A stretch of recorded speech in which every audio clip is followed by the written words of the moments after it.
ఏ ఒకడొకటి చెప్తున్నా పులి అంటే పులి అంతే.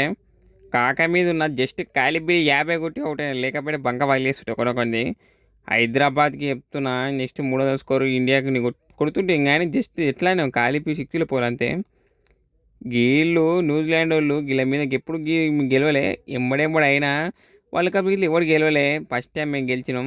సంజయ్ అన్న పెద్ద పులి లెక్క. అన్న సెంచరీలు లేవు బెంచర్లు లేవు అన్నారు కానీ ఇక అన్న మంచి పొంగు మీద ఉన్న మ్యాచ్ మంచిగా గెలిపించిండు.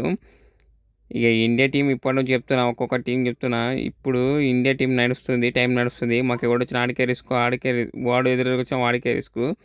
తొక్కి పడేస్తాం పక్కం. ఇక చూసుకోమని ఐపీఎల్లో మాత్రం బౌలర్ లాగా తొండలేసి కొడతాం.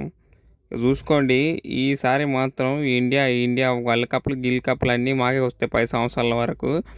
ఎవడు మాకు అడ్డురాడు, మాకెవడు ఎదురే లేడు. ఇక చూసుకోండి శర్మ షేక్ ఆడిస్తాడు. నెక్స్ట్ 5 సంవత్సరాల వరకు నేనే నెంబర్ 1 వాళ్ళు బ్యాట్స్మెన్ ఉంటా. ఐపీఎల్కి కప్ నేనే